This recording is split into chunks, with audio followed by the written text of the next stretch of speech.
No such thing. Food coloring didn't change the magic of a potion, it just made it look better. Most potions, Ivy had learned, came out greenish brown.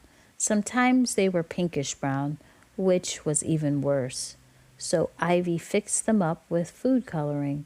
Wow, said Bean when she saw this thick blue liquid in Ivy's jar.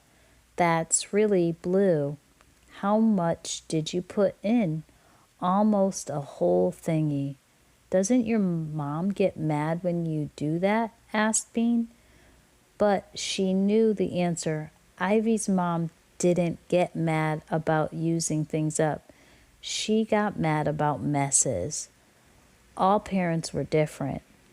Did you get the hair? Ivy asked. Yeah. Bean pulled a plastic bag out of her pocket.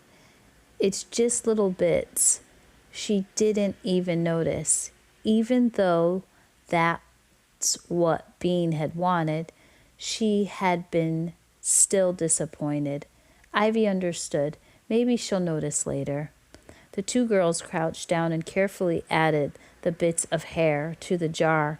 After they put the lid on it, they took turns shaking the jar until the hair was mixed in. Then Ivy whispered some magic words while Bean plugged her ears. Even with the oath of liquids, Bean wasn't supposed to hear Ivy's magic words. When she was done, Ivy put the jar in her backpack. The girls started walking to school. Did you bring a present for the ghost? Ivy asked. I'm going to give it my $50, said Bean, showing a bright silver coin. What about you? I brought one of my fossils, the shell one. That's a good present for a ghost. Fossils and ghosts were both leftovers of dead things. When the girls got to Emerson's school, Leo was waiting for them.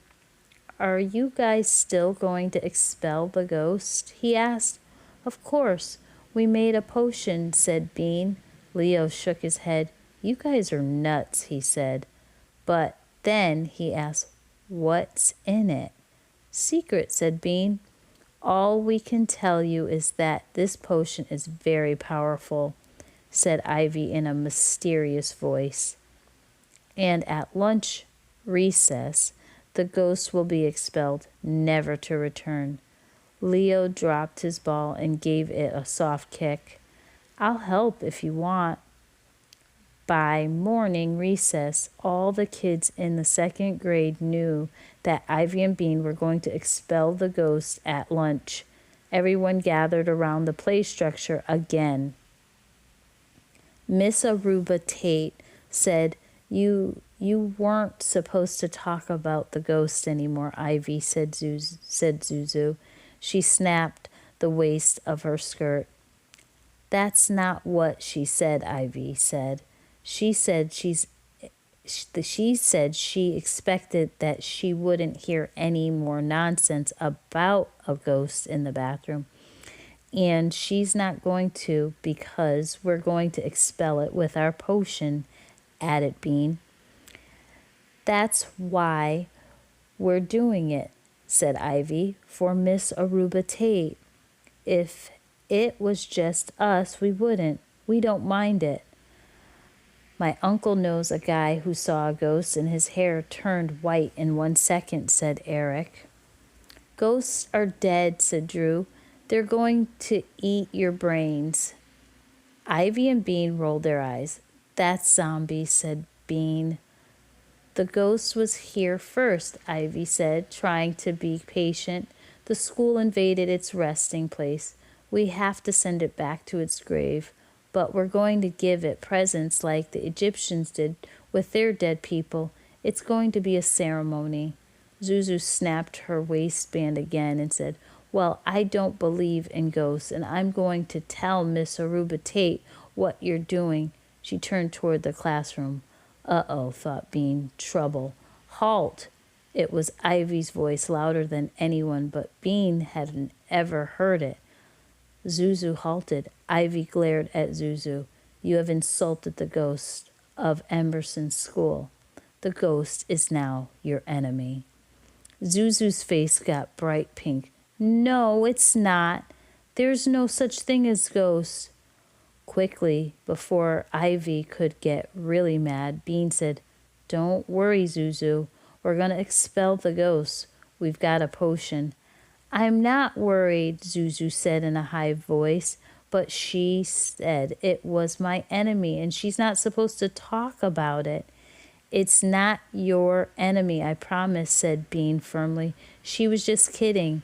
She looked hard at Ivy. Ivy smiled sweetly. But if you want it to make extra sure, you can give it a gift too, just to be on the safe side. What? Said Zuzu. You can give the ghost a present, said Ivy, to carry to the grave, just in case there's such a thing as ghosts. Zuzu stared at Ivy. I don't have a present. Ivy looked her over. The hair clip is nice, she said. Zuzu thought for a moment, and then she unhooked her pink butterfly hair clip. You can have it. I have lots of better ones at home, she said, giving it to Ivy. I'm sure the ghost will like it a lot, even if it doesn't have any hair, said Bean. It can use it for decoration, said Ivy. The bell rang.